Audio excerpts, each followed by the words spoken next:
em pleno sertão central do Ceará que surgiu Canindé. Cidade com quase 80 mil habitantes e que fica a pouco mais de 100 quilômetros da capital Fortaleza. Uma região de várzea que sofre com os efeitos da seca quase o ano inteiro. O que para alguns faz daqui apenas um simples município do interior. Mas algo torna essa cidade um lugar diferente, especial. Canindé é um dos maiores centros religiosos do mundo. Isso graças a um santo muito querido entre os católicos, São Francisco. Aliás, toda a história desse lugar está entrelaçada à devoção e a milagres atribuídos ao Santo de Assis. À medida que as fazendas foram se situando, foi criado pastorais itinerantes. Aquelas pessoas iam se juntando, nasciam sem ser batizados, e os padres franciscanos, principalmente, começaram a percorrer esses sertões fazendo esses sacramentos. Eles tinham o privilégio do que a gente chama de altar portátil. Eles chegavam na fazenda daquela, transformavam ali um cômodo daquele, um alpendre, parcialmente por um determinado tempo, como se fosse uma igreja, e celebravam todos esses sacramentos. Então, o povo foi se identificando com esse franciscano. Ele via que aquele homem que passava naqueles comboios, a pé ou em cavalos, e via aquela relação de pobreza. A pessoa muito sofrida, e via naquele padre também que sofria, como se fosse o próprio São Francisco que estivesse ali pregando para ele. E quando Xavier de Medeiros, que é tido como fundador de Canindé, chegou em 1775, ele se estabeleceu ali nas imediações onde hoje é o Banco do Brasil e fez um oratório onde é a nossa basílica. Esse oratório transformou-se posteriormente numa capela e quando da construção dessa capela aconteceram dois fatos bem interessantes, tidos como milagres. Primeiro, na construção de uma torre, um operário chamado Antônio Maciel, ele despencou daquela torre e valeu de São Francisco, valeu, meu São, e teria ficado enganchada na ponta da tábua por uma camisa. A camisa rasgou completamente, mas ele não chegou a cair. Seria uma morte quase certa. O próprio Xavier de Medeiros, ele estava fazendo subir por aqueles carretéis, aquelas pesadas tesouras, partiu-se a corda, a tesoura caiu em cima dele, todo mundo tinha certeza que ele morria. No outro dia ele amanheceu completamente restabelecido. E o que aconteceu? Todas as pessoas, quando se viu numa dificuldade que achavam impossível, ele dizia, olha, se São Francisco fez escapar um cara que despencou de uma altura de 12, 15 metros e uma tesoura que caiu em cima do outro, uma tesoura de quase uma tonelada, e o camarada escapou, por que ele não vai curar um problema que eu tenho? Então criou-se esse hábito das pessoas, quando se viam em dificuldades, fazer promessa a São Francisco e querer vir agradecer pessoalmente ao santo aqui. Não era pessoal, a imagem de São Francisco. E trazia óbulos em penhor dessa gratidão. Esse óbolo podia ser algum bem, dinheiro, gado, qualquer que fosse. Até gente foi dado naquela época para São Francisco, os padres aqui criaram. Então, com o tempo, isso aí foi criando um patrimônio.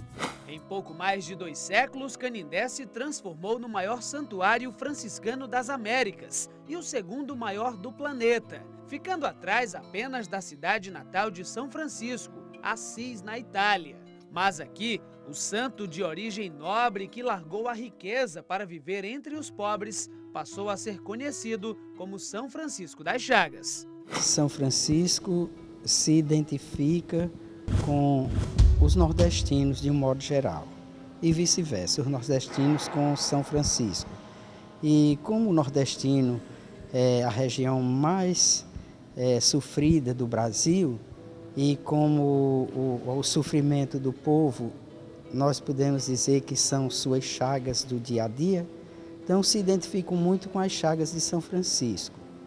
Ele recebeu as chagas por seu mérito de penitência, de vivência do Evangelho e de imitação de Jesus.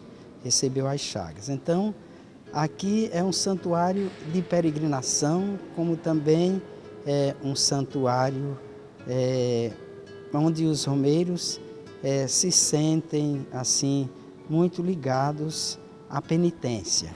Com o passar dos anos, a quantidade de peregrinos vindos de todos os cantos do país só aumentou. Atualmente, cerca de 2 milhões de romeiros vêm ao município todos os anos.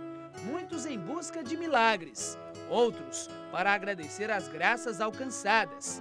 Exemplo dessa devoção pode ser encontrado nesse espaço.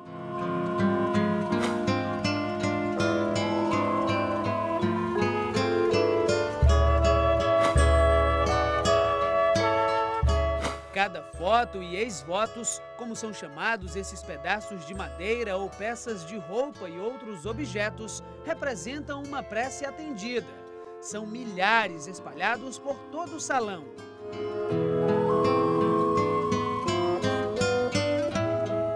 Já bem próximo dali, um outro espaço foi dedicado para as velas, cada uma acesa em homenagem ao padroeiro da cidade. A grande quantidade de monumentos religiosos chama a atenção. Alguns se destacam pela beleza singular, como é o caso da Igreja de Cristo Rei, conhecida também como Igrejinha do Monte. E da Praça dos Romeiros, um gigantesco anfiteatro onde acontecem as celebrações nos períodos de Romaria e a tradicional festa da coroação de Nossa Senhora, realizada no mês de maio. Daqui é possível observar a estátua de São Francisco, inaugurada em 2005, que possui 30 metros e 25 centímetros de altura e é uma das maiores obras sacras do mundo.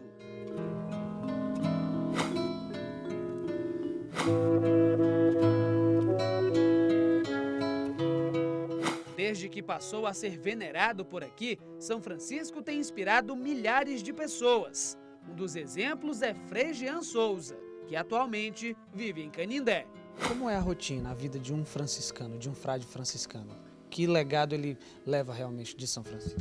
Primeiro a gente diz que o frade franciscano vive a regra deixada por nós, por Francisco de Assis e aprovada pelo Papa Inocêncio, né? A gente, segundo a nossa regra, tem como fundamento da nossa vida e da nossa espiritualidade o Evangelho. A regra e a vida dos frades menores é, de fato, viver o Evangelho. E viver o Evangelho, sobretudo, na compaixão, na solidariedade e no compromisso para com os pobres e para com todos os sofredores. Aonde estiver um franciscano, deve estar aí o senso de justiça, a busca da verdade, a luta pela solidariedade, o compromisso com as minorias. Agora, muita gente não sabe o significado da vestimenta, desse cordão que tem 3 nós, cada nó inclusive tem um significado, né? Na verdade, o hábito franciscano, no tempo de Francisco, Francisco ele saiu das roupas e das vestes, né, de nobreza, de luxo, e começou a vestir as roupas dos camponeses. Então ele fez uma opção social. Deixou a casa do seu pai, a casa paterna, que era uma classe social específica, e aí ele vai morar entre os leprosos e aí veste as roupas dos camponeses. Claro, inicialmente a gente não tinha um hábito tão prontinho assim, mas de fato a roupa dos camponeses era apenas um mantão, né, estendido, e Francisco vestiu essas roupas e com o passar do tempo então essa roupa se tornou o que nós chamamos de hábito religioso, que na verdade não é uma roupa litúrgica, é um distintivo da nossa consagração e da nossa vida franciscana. E carregamos o cordão franciscano e neles os nós representam os votos, que são nossos compromissos, né, que cada frade faz diante de Deus e diante da comunidade, né? O voto de viver em pobreza, o voto de obediência, obedecemos à regra franciscana, obedecemos à Igreja de Jesus Cristo, queremos estar em comunhão com ela, né? Obedecemos àqueles que para nós são referenciais de fé, são patrimônios espirituais, e o voto de castidade, que como frade nós somos chamados a consagrar nossa sexualidade, nosso ser, a nossa vida inteiramente ao projeto de Deus. Muitos outros personagens também fazem parte do dia a dia de Canindé. Basta caminhar pelas ruas do centro para se deparar com alguns deles. Na velha Casa Marreiro, por exemplo, a boneca Gilda chama a atenção de quem passa. Mas quem conhece o comércio daqui sabe que as músicas é que deixam os dias mais animados. Zequinha trabalha nesse ramo há vários anos.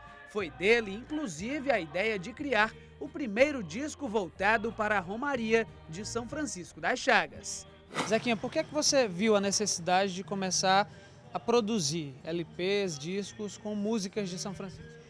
Anderson, há 32 anos atrás, eu acompanhando as procissões de São Francisco, eu acompanhava perto do painel, aquelas grandes procissões, e eu via a banda de música tocar, e o pessoal cantando tudo errado. Tem música que tem 180 anos, como essa que está tocando Salve ao Francisco. Aí eu tive interesse. E nesse 1982, eram os 800 anos de São Francisco. E tinha um padre em Canindé, Frei João Pinto, que era nosso primo, ele tinha uma música muito bonita. Aí eu perguntei se eu podia gravar. Aí, através disso, eu conversando com o Frei Lucas, que era o vigário na época, ele me deu todo apoio logístico para que eu fizesse aquilo. Quase todos os dias, as músicas em homenagem ao santo são tocadas na loja do comerciante, que se orgulha do trabalho.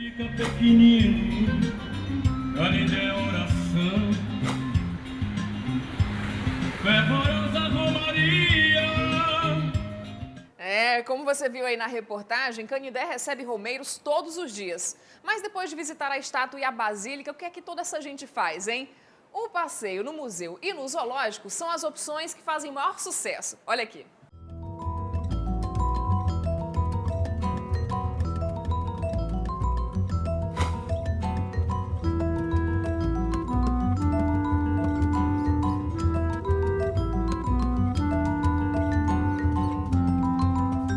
Canindé também possui atrações culturais. Entre as mais conhecidas está o complexo da Praça dos Romeiros. E aqui, um dos locais mais visitados é o Museu de Canindé.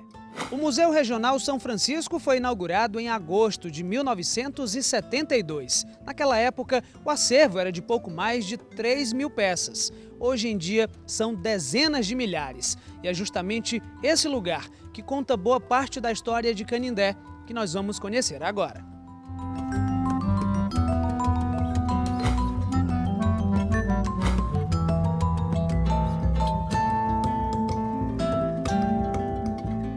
Logo aqui na entrada, no acesso principal ao museu, a gente já observa muitas peças, essas aqui feitas em madeira. Mas quem vai nos falar um pouco melhor sobre esse acervo é o Francisco. Quer dizer, Francisco, que esse museu traz aí tudo sobre a história do município de Canindé. Com certeza, né? Além da história do município de Canindé, de região, história de famílias tradicionais, nós temos aqui um museu muito diversificado, um museu místico, com várias peças diferentes. Então a gente pode conhecer agora. Com certeza, vamos. Então vamos lá.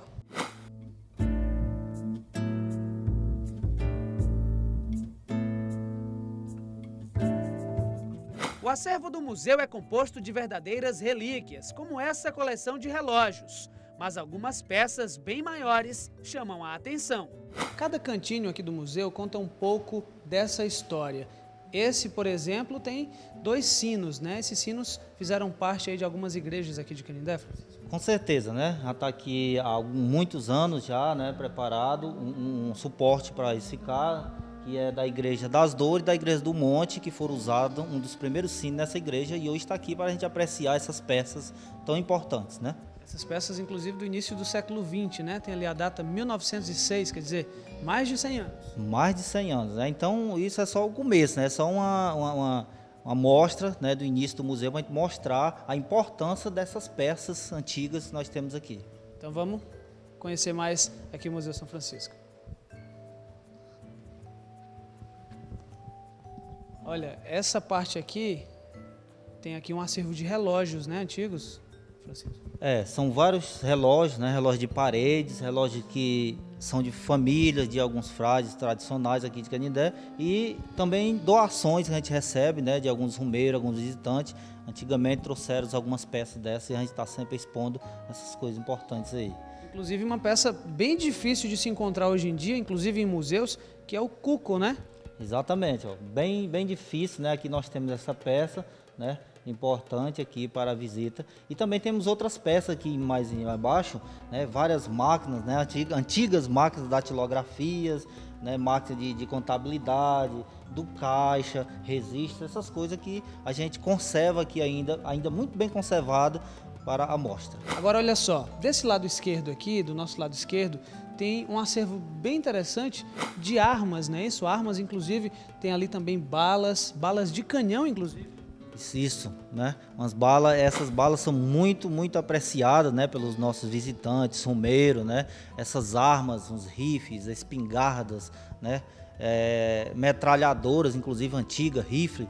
Nós temos aí vários tipos de armas, né? Aí essa mostra.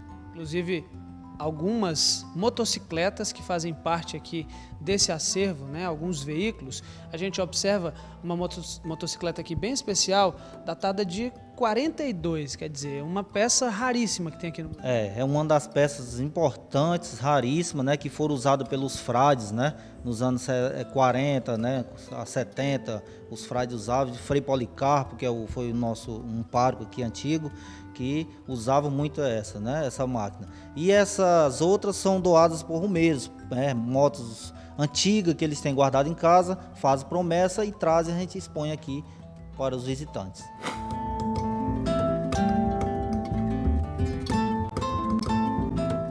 A gente está chegando nesse salão que inclusive relata um pouco dos milagres, das graças alcançadas por devotos de São Francisco, né, Francisco? Inclusive tem a história de um barco que é bem interessante aqui no museu. Sim, esse barco conta-se nos anos 50, né, que um senhor lá do Amazonas fez esse barco, encheu de velas e soltou na água, no rio, para que esse barco chegasse aqui em São Francisco, né? E até que enfim esse barco um dia chegou aqui, né? Tá aqui toda a história dele, escrito nesse jornal nos anos 50, como eu já falei, né? Quem quiser, quando vier aqui a Canindé, procurar saber a história completa aqui nesse antigo jornal que mostra a história desse barco tão milagroso. Olha só, outra história bem interessante também é da menina perdida, né? Uma história muito famosa que os romeiros gostam muito de conhecer, de ler. Sim, é uma história também de origem da Amazonas, né? Uma história de uma menina que, né, se perdeu e tal. Muita gente, acho que mais de 90% dos que vêm a Canindé sabe da história da menina perdida, né? Quem interessar também tem no museu, tem na Casa dos Milagres, essa história da menina perdida, que é uma história de fé e de muita importância para nós. Logo ao lado do museu, outra atração também é bastante visitada pelos turistas e romeiros que chegam à cidade. Lá, vivemos uma verdadeira aventura. O Zoológico de Canindé foi fundado na década de 70, mas foi só na década de 90 que ele foi transferido para esse local. Hoje em dia são cerca de 70 espécies e pouco mais de 300 animais que ocupam as jaulas aqui do zoológico. Pedro é um dos responsáveis, já está aqui há 18 anos, né, Pedro? Positivo. A gente está aqui, a gente começou, bem dizer, quase no início e estamos aqui trabalhando em prol de sempre consertar e acertar um pouco mais.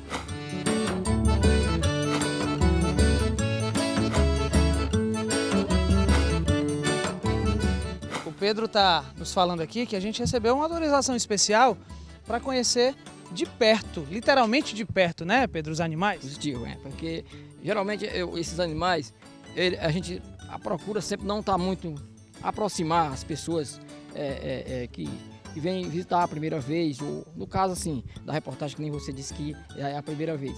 Nem todas as pessoas podem estar próximo dos animais, né? Nem eu que tenho muito costume com ele, que eu sou o tratador, né? Que todo dia eu tô vendo ele.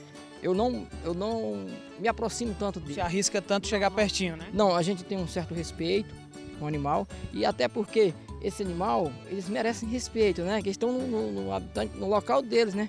Na casa deles. E aí a gente tem que ter cuidado. Vamos invadir um pouquinho essa casa deles, né? Vamos pedir licença a eles. O primeiro animal que a gente vai ver é justamente o urso, né? Isso. Que é conhecido como urso Dimas.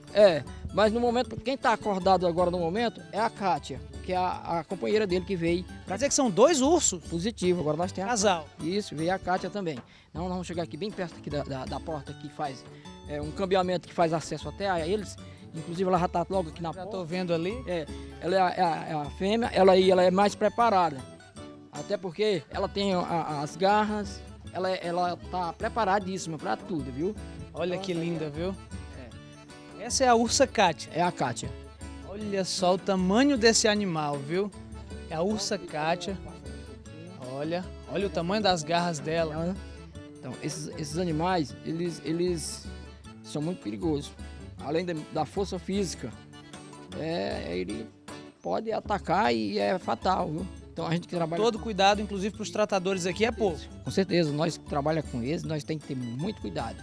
Agora vamos conhecer outros animais, né? Positivo. Vamos lá. Pedro, a gente está chegando aqui em outra jaula, mas como você fala, recinto, né? Quer dizer, um lugar sagrado para onça parda, que no caso vive aqui. Positivo. Nós temos aqui essa onça parda, né? Que também é um animal que está praticamente, não está em extinção, né? Porque geralmente as matas, onde elas vivem mais na caatinga, onde no cerrado, onde elas vivem mais, né? Onde a mata é mais fechada, está praticamente acabando, né? Então esses animais eles vão fugindo, vão migrando para outros cantos e muitos deles até também os donos de fazenda terminaram matando e alguns tempos atrás, apesar de ser proibido mesmo a caça desse animal aí. Essa onça parda, ela praticamente tá ficando em extinção na nossa região, né?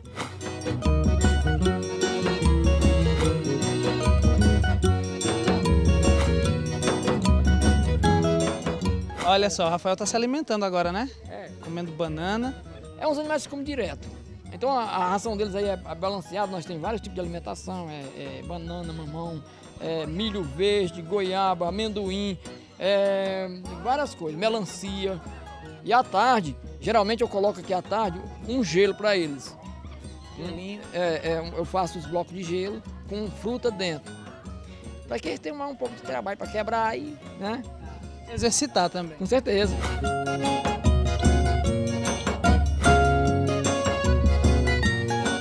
Olha só, foi só a gente chegar aqui um pouquinho mais perto que esse macho da espécie da arara azul chegou aqui bem pertinho da gente, se aproximou e está se exibindo, né? Está se mostrando aqui para a nossa câmera do Riquezas do Ceará.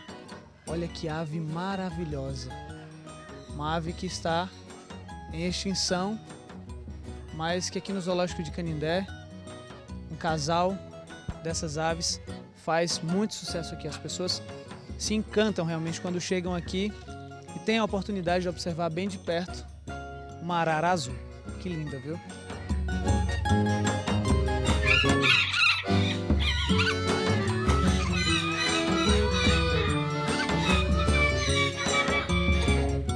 Esse aí também é outro animal que está em extinção, que nós falamos agora há pouco. Esse aqui é o macho, né? A fêmea está logo um pouco aqui atrás. Essa questão dele vir para cá é para proteger a fêmea. Então, já é um costume dessa espécie, né, de vir proteger a fêmea. Positivo, ele vir e ficar em defesa, porque ele viu que chegou pessoas estranhas, então ele veio mais para ficar na frente, vamos dizer assim, não passa para onde ela está, né?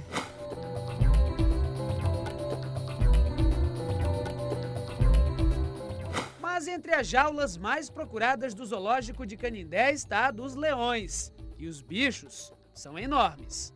Essa é a Mimi. Que Mimi é um nome no diminutivo, mas é só o nome, né? Porque é um animal gigante. Olha só o tamanho dessa leoa. São duas. Essa daqui é a mais nova, a outra mais velha, né? Que é a mãe, tá um pouquinho mais para ali, né? Inclusive ao lado de um macho, né, de um leão que está naquela outra jaula que também nós vamos já conhecer. Mas olha só o tamanho desse animal. Que lindo, viu?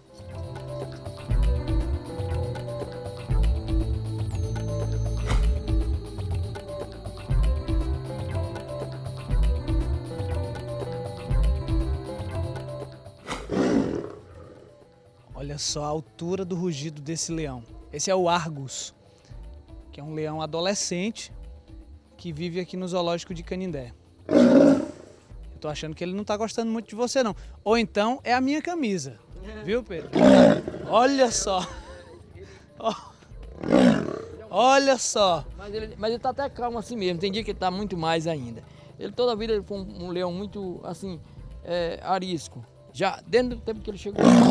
E ele passou por um processo de um tratamento que ele chegou aqui com alguns problemas, né? Machucou uma parte da orelha dele, precisa fazer um tratamento. Então ele ficou um pouco assim, agressivo, até com as pessoas que trabalham aqui, achando que o problema dele tinha sido a gente que causou, mas não foi não. Ele já chegou um pouco estressado. Foi um belo susto, hein? Mas para falar a verdade, nem senti medo. Tanto que logo em seguida fui fazer um exercício junto com os animais. Duvida? O Pedro me explicou aqui uma forma de como os tratadores fazem para brincar com os animais, fazer com que eles se exercitem. Os próprios tratadores correm aqui nas laterais das jaulas e é o que eu vou fazer agora. Vamos lá, Mimi?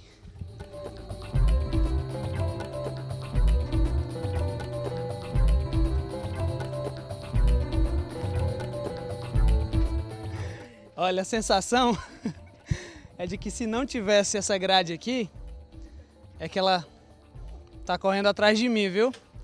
Pra me pegar. Mas hoje não, viu, Mimi? Até a próxima.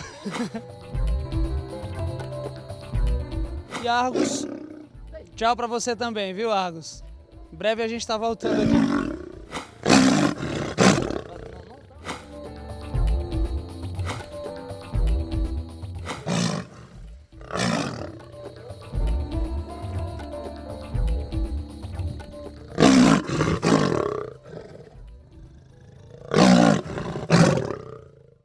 Que coragem, Anderson Lima, que coragem, viu? Literalmente aí na gaiola dos leões. Parabéns, meu respeito. E ó, nosso programa vai agora para um break e logo após você vai aprender a preparar um prato muito famoso lá em Canidé. É o Baião de Três. E nós vamos conhecer também o local onde são fabricadas as famosas imagens de São Francisco.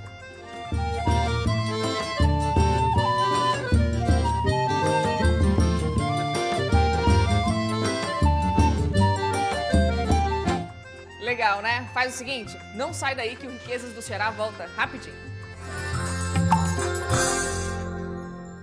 Já voltamos e como a gente viu no bloco passado, a devoção por São Francisco ultrapassa as fronteiras de Canidé. Gente de vários lugares visita o município e, é claro, quando vai embora, quer levar uma lembrancinha. Por muitos anos, as imagens de gesso de São Francisco eram as mais procuradas. Mas de uns tempos para cá, as estátuas em plástico têm ganhado espaço, por serem mais resistentes e terem um acabamento superior.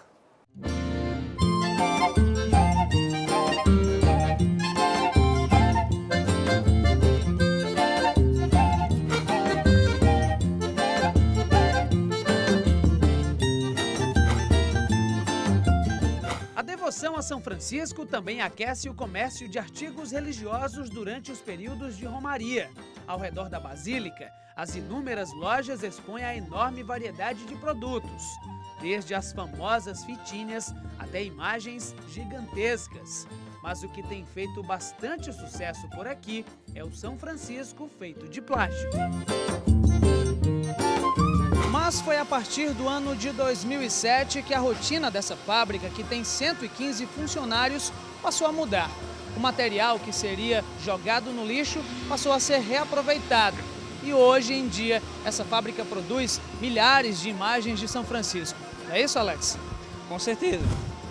Desde 2007, aqui uma pessoa da cidade deu a ideia para o empresário que esse resto de material, para se não jogar no lixo, foi tido a ideia de fazer uma matriz, que é um molde, para poder reaproveitar esse material. Pois são materiais que demorariam muito tempo para decompor e fazia muito assim que o meio ambiente fosse prejudicado, né? Agora, essa hastezinha aqui servia justamente para segurar essa pecinha que é um solado, né, do sal.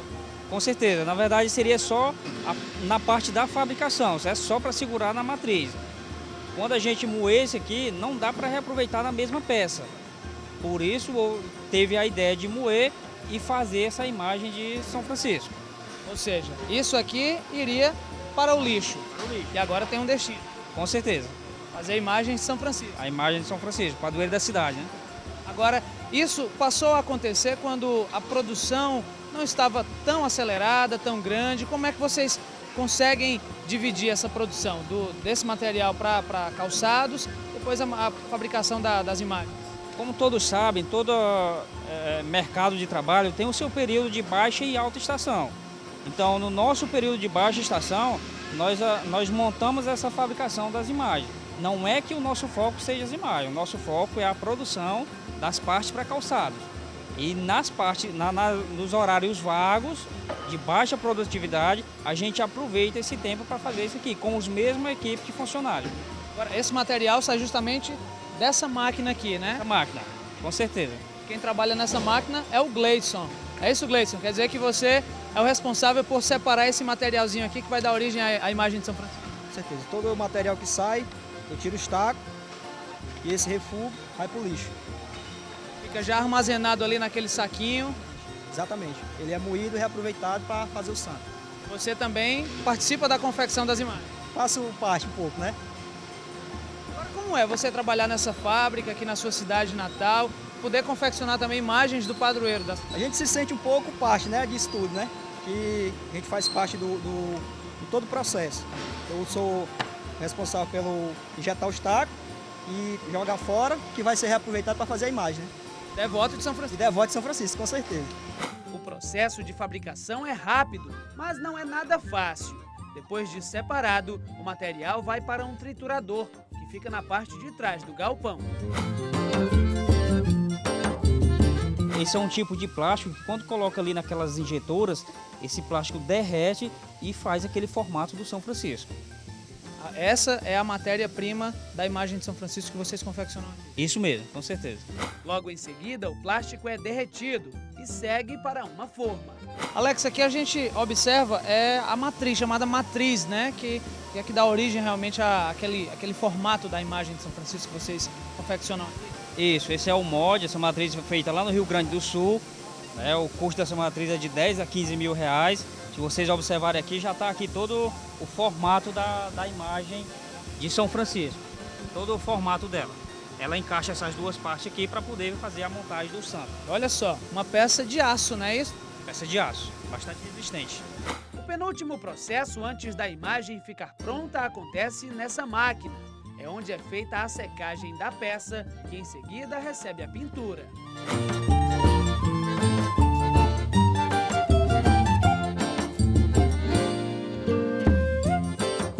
Quando a fábrica inicia o processo de fabricação das imagens, cerca de 10 mil peças são confeccionadas e vendidas para o comércio local e até para outros estados. Dependendo da época do ano, algumas imagens recebem até decoração especial. Mas claro que a mais procurada é essa, onde a cor marrom predomina. Depois de todo aquele processo, Alex, esse aqui é o produto final, é a imagem como ela é comercializada. Isso. Aqui é o resultado final, a réplica da estátua de São Francisco aqui da cidade. E aqui pronto, já está pronto de ir para a loja aqui, sai aqui da fábrica que é um preço de R$10 e nos comércios aí eles chegam a vender até de R$15, R$16. Também um processo de acabamento, de pintura, tudo é feito aqui. Tudo feito aqui pelos funcionários da própria Termolose. Olha só, inclusive, essa aqui é a maneira de como ela é comercializada. Não só aqui na cidade, mas também fora de Canindé, né? Muita gente compra para vender em outros municípios. Com certeza.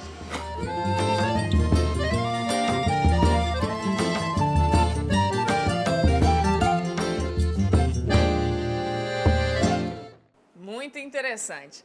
Agora é bom que você esteja com o seu caderninho de receitas em mãos, que o assunto agora é culinária. Qual cearense que não gosta de um baião de 2 bem cremoso e saboroso, hein? Difícil, né? E que tal colocar mais um ingrediente nessa mistura de sucesso e fazer um baião de 3? Anderson Lima foi conhecer essa receita e te ensina a preparar agora.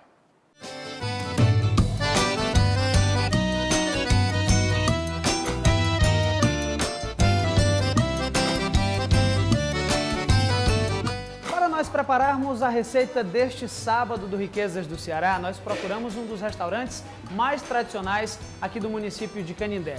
Tradição que começou há 36 anos com aquele homem ali na foto, Raimundo Juvenal. Ele conseguiu fazer com que esse lugar passasse a ser frequentado não apenas pelos canindeenses, mas também pelos turistas e romeiros que vêm aqui à cidade. Hoje em dia, a filha dele, a Fabiola, é quem prepara esse prato que nós vamos apresentar para vocês, que não é de 2 não, né, Fabiola? É um baião de 3, né? Agora fala um pouquinho dessa receita. Bom, essa receita foi um dos pratos que minha mãe fazia pra gente, do qual mais me identifiquei, né? Que é o baião de 3, e por sinal um prato muito gostoso, certo? Agora, é um prato simples, né? Que tem um ingrediente a mais. Um ingrediente a mais, que no caso o diferencial é o macarrão, né? Por isso chama-se baião de 3, mas que fica muito gostoso. Agora, então você aí de casa, papel, lápis ou caneta nas mãos para anotar esses ingredientes.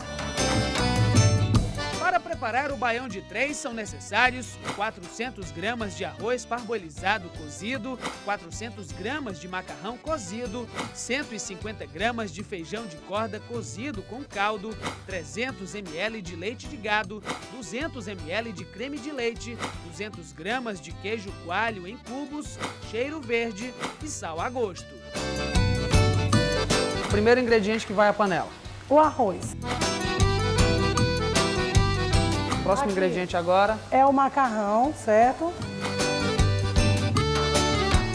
O feijão tá bonito, viu? Aí nós vamos colocar o leite. Aí agora a gente vai misturar os ingredientes, certo? O arroz com o feijão e o macarrão. Aí vamos levar ao fogo, né? Esses outros ingredientes aqui, tem aqui o sal, né? O cheiro verde também tá aqui, o creme de leite e o queijo só vão por último. Por último, certo? Que a gente já finaliza. Pronto, agora que já está no ponto da gente levar ao fogo para poder dar uma cozida para incrementar o prato, certo? Vamos lá, Fabíola? Que vem, né? A gente agora vamos aqui deixar secar, certo? Para terminar, finalizar com os demais ingredientes, está pronto o nosso baião de 3.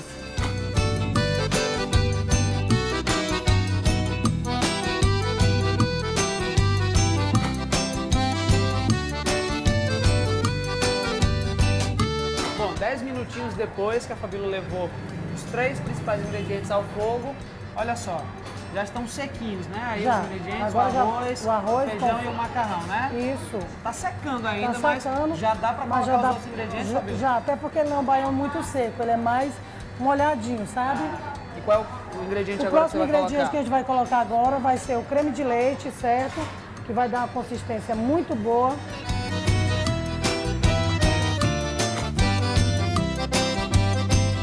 Vamos colocar agora o queijo de coalho.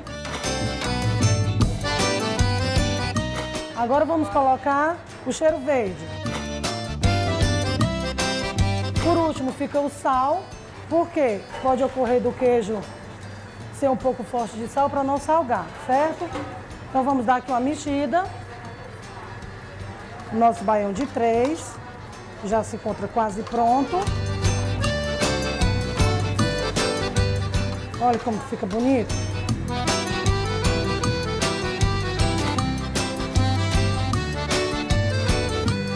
O sal é a gosto, certo? Para que a gente não venha salgar. É muito importante isso, né? Essa parte, quer dizer que tá aqui ele prontinho, um baião muito gostoso, ele fica bem unido, um sabor maravilhoso.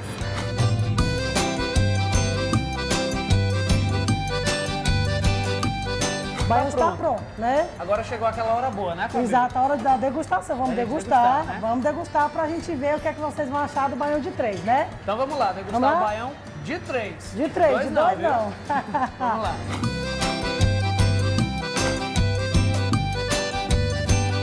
Olha só, nós já estamos aqui na mesa, o prato, o baião de 3 já está aqui prontinho. Fabíola, inclusive bem rápido, né? Bem preparar rápido, esse baião é um de prato 3. muito rápido, até porque, como eu já falei no início, já está tudo cozido, então é rapidinho, é 10 minutos, é o suficiente a gente fazer. Agora, olha só que beleza esse baião de 3.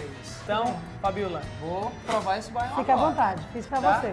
Então, vamos lá, acompanha a gente aqui na degustação desse baião de 3. Vamos lá. Olha, inclusive a Fabíola preparou também pra gente um frango, né? Um frango assado. Frango E assado. também uma carnezinha de gado, né? Exatamente. Assada.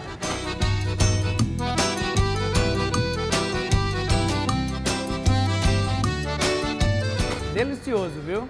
Delicioso. Tá uma aprovado? receita maravilhosa, né? simples, muito saborosa e tá mais do que aprovada. Que bom, fico feliz. E agora vamos degustar, né? Vamos sim, vamos aproveitar aqui esse baião de 3 aqui em Canindé. Vamos lá.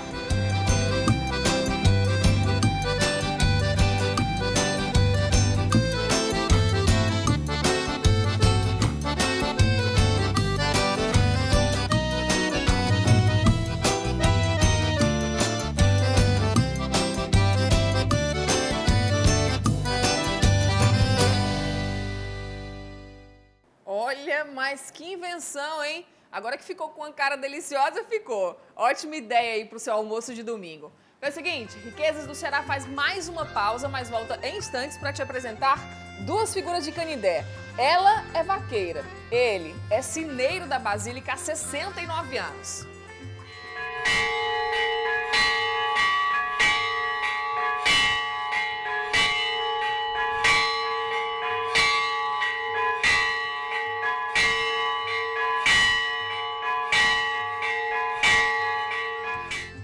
Não dá pra perder essa história. A gente volta daqui a pouquinho.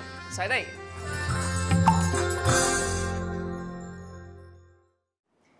Riquezas do Ceará de volta e agora você vai conhecer a Dona Dina. Uma mulher como todas as outras de Canindé. Mãe de família, dona de casa. Agora, o que faz dela uma pessoa especial foi o esporte que ela escolheu como hobby.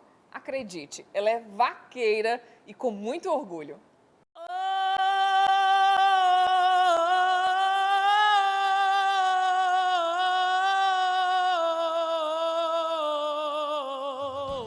Vaqueiro, o grande símbolo da região nordeste do país. Destemido, corajoso, homem valente, sem medo. Não é à toa que muitos o chamam de herói. Não há dúvidas de que o vaqueiro é o grande símbolo do sertão cearense. Mas engana-se quem pensa que essa atividade é exclusividade dos homens. Exemplo disso é a Dona Dina, vaqueira, mestra da cultura aqui de Canindé e que faz muito sucesso por onde passa, né, Dona Dina? Graças a Deus, né? Comecei nessa vida com idade de 7 anos, com meus companheiros vaqueiros, né? Era meu pai, meus irmãos. Aí me casei, meu esposo faleceu, mas eu continuei na vida de vaqueiro, porque meus amigos vaqueiros me deram muita força para viver. Agora, Dona Dina, aqui com esses cavalos a gente vai conversar um pouquinho, vai conversando, né? Vamos conversando, né? Dona Dina, a senhora estava me falando que começou com 7 anos de idade, né? Agora, naquela época, a senhora não queria saber de outra coisa? Não, era só de cavalgar, e ligar com a natureza, conviver com a natureza, os animais, certo? Tirar o leite das vacas, dar os bezerrinhos para mamar. Aí tudo isso eu gostava muito de fazer isso na fazenda do meu pai. Agora, eu ouvi uma história de que a senhora teve que ser obrigada a ir para um colégio interno porque não queria mais saber de outra coisa. A pior coisa que eu fiz na minha vida, meu pai fez, foi me botar no colégio interno, porque ele mandava eu estudar e ele só ia para a escola no dia que ele me dava um cavalo para ir. No dia que ele não dava, aí eu ficava escondido, esperava que as amigas viessem para fazer a minha lição. Aí o papai, a minha professora mandou chamar meu pai, né? Aí meu pai foi e disse, você quer uma novilha de vaca ou quer um cavalo? Eu disse, não, eu quero um cavalo, papai. Aí meu pai me deu um cavalo, aí eu criei mais gosto para ir para a escola. Aí depois meu pai me internou no colégio, foi a pior coisa que eu ficar interno nesse colégio. Em 2005, Dona Dina ganhou o título de Mestra da Cultura pelo trabalho em Canindé e também em Itapebuçu, onde acontece um dos maiores eventos de vaquejada do país. Mas além de vaqueira, Dina manda bem no aboio.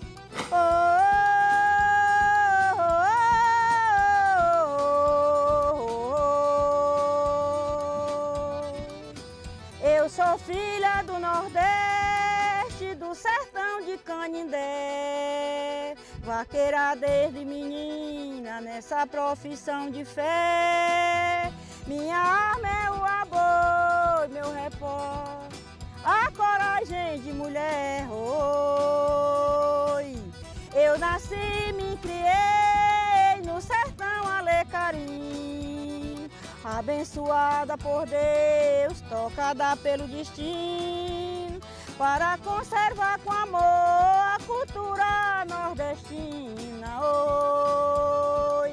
Eita, Dona Dina, não tem como não ficar emocionado diante de uma cena como essa, a gente no sertão, observar a Dona Dina vaqueira boiando, né, falando das coisas bonitas do sertão do Ceará. Agora, o que é que representa o sertão para a senhora? Principalmente aqui o sertão de Canindé, onde a senhora nasceu, se criou. Representa, assim, sabe, uma imagem muito bonita dentro de mim. Por isso que eu ainda vivo, meu filho, porque o que eu já passei na vida, fui ofendida de cascavel, certo? Eu caí em vaquejada, caía no mato, caía e me levantava, sabe? Botei uma prótese no joelho, mas eu não estou nem aí. Por quê? Porque o sertão, ele me representa, assim, uma cultura muito forte e uma energia também muito forte. E ao lado dos meus vaqueiros, dos meus amigos vaqueiros, certo? Que começamos a vida junto, correr em vaquejada, missa de vaqueiro, novenário, eu me sinto muito feliz ao lado deles. Do interior, fomos até a cidade.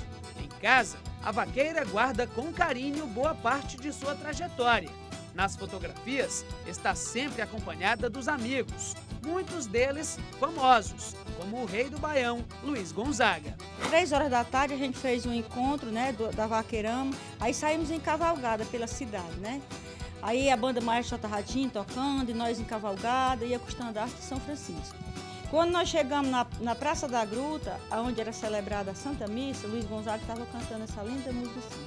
Vai, boiadeiro, que a noite já vem, leva o teu gado e vai pensando no teu bem. Aí Luiz Gonzaga, quando me viu, encostou a sanfona, aí cantou assim. Morena tão bonita, me diga onde você mora. Eu olhei para um lado e para o outro, e morena ali só tinha eu mesmo. Aí eu respondi assim, eu moro bem distante, meu marido está ali fora. Aí Luiz Gonzaga respondeu, pois dê lembrança a ele, se arretire e vai embora. Aí eu disse, meu Deus, ele não vai me vencer. Aí eu cantei para Gonzaga assim, eu vou me arretirando, mas não é com medo não, é amostrando para o povo, Gonzaga, a minha boa intenção. Oh. Aí Gonzaga abraçou e disse, essa nega das nossas. Para mim foi assim, aquele encontro muito lindo, assim, o encontro melhor do mundo foi esse encontro com Luiz Gonzaga. Mas os orgulhos de Dona Dina são mesmo os troféus. Qual deles a senhora considera o mais importante? Esse aqui, Itapebuçu. Itapebuçu, que eu ganhei esse aqui, ó. Ganhei com meu amigo lá no Parque Vaquejada de Itapebuçu. Isso aqui eu considero, para mim, foi a maior bênção do mundo, sabe, participar desse vaquejado de Itapebuçu. Que é mais de 40 anos que eu participo do vaquejado de Itapebuçu. Eu sou mestra da cultura, sou vaqueira e sou mulher. O homem para me ganhar não é um homem qualquer. E se ele me ganhar, meus amigos, vai fazer o que eu quiser. Oi. Eita, mulher de fibra essa Dona Dina, né? Gostei dela. Agora a gente vai conhecer uma outra personalidade de Canindé, que é o seu Getúlio. Durante quase 3 décadas ele foi coveiro da cidade, mas ficou famoso mesmo por ser um dos melhores tocadores de sino do Brasil. Alguns dizem até que ele é o melhor do mundo. Mas se você pensa que o trabalho de sineiro é mole, saiba que para exercer essa profissão é preciso pontualidade, disposição e um pouquinho de coragem também.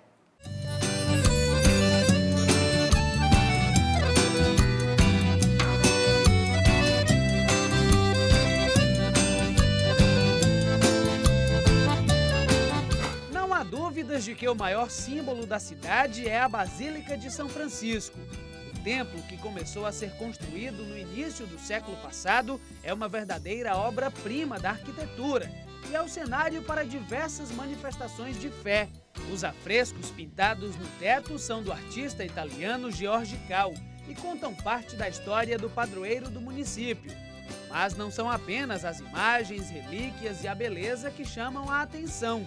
Lá do alto da torre, o som dos sinos encanta e o autor dessas badaladas é considerado um verdadeiro tesouro para os moradores da cidade.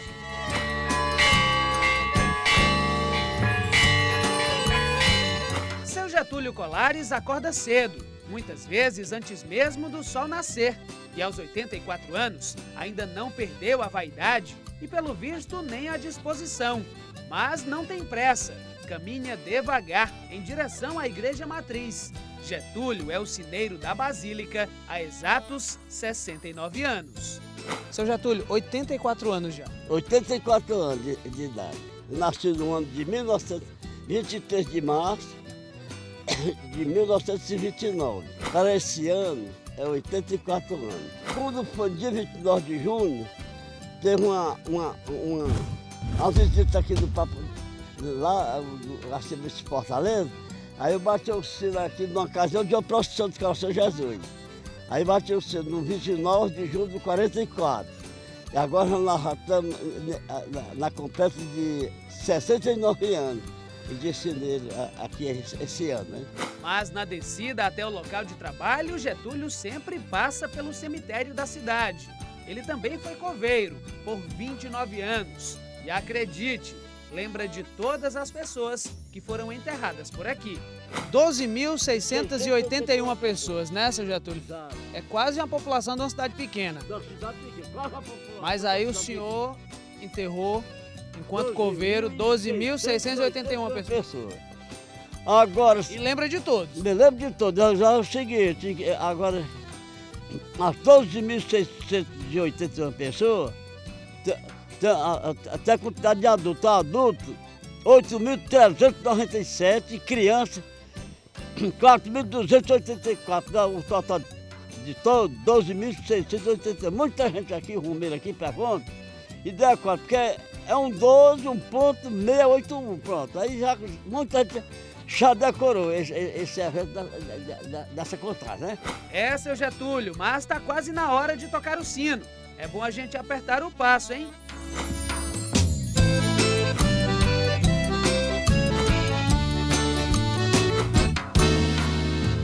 Seu Getúlio é bastante popular e por onde passa fala com todo mundo.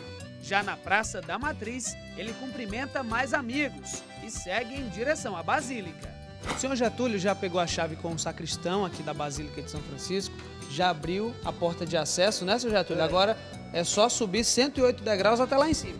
Nós vamos subir agora 7 escadas, que é com 108 degraus. Aí eu vou pegando aqui a chave, né, e abro, aí a porta, acende essa luz, que fica escuro, Olha só. para fechar. Tem que se abaixar um pouquinho, né, seu Getúlio? Aí, Eu sou alto, né? Aí quando eu chegar aqui, aí quando vai sair, aí apaga a luz e fecha a porta. Aí nós vamos subindo aqui, o primeiro degrau até chegar na 108, né? Então vamos lá, seu Getúlio. Então vamos lá.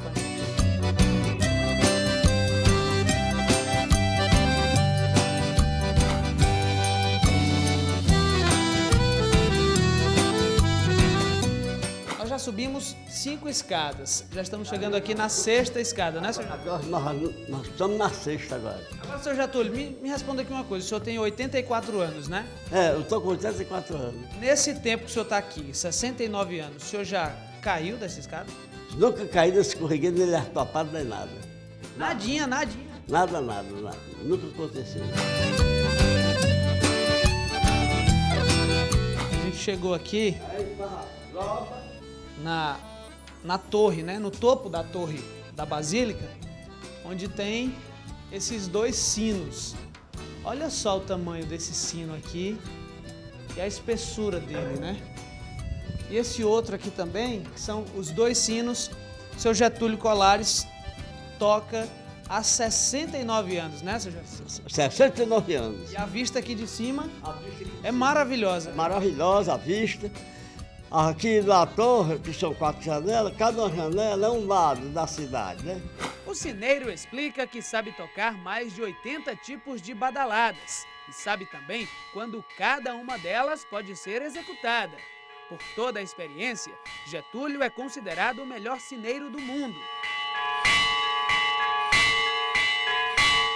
Quando as badaladas ecoam pela cidade, todos já sabem quem está tocando. O som da alegria, como o próprio sineiro gosta de chamar, faz com que o mundo pare por alguns instantes. É como se ficássemos hipnotizados, tanto com a melodia quanto com a beleza ao redor e também com o talento do mestre Getúlio. Som que, mesmo quando parar de ecoar, vai continuar sempre na mente dos romeiros e de todos os canindenses.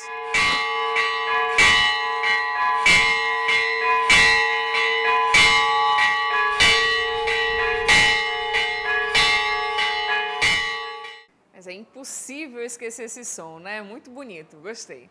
Bem, gente, Riquezas do Ceará de hoje, infelizmente, acabou. Mas semana que vem eu conto com a sua audiência para mais uma vez nós fazermos uma viagem incrível pelo nosso estado. Espero, hein? Muito obrigada pela sua companhia e até o próximo sábado. Beijo. Tchau, tchau.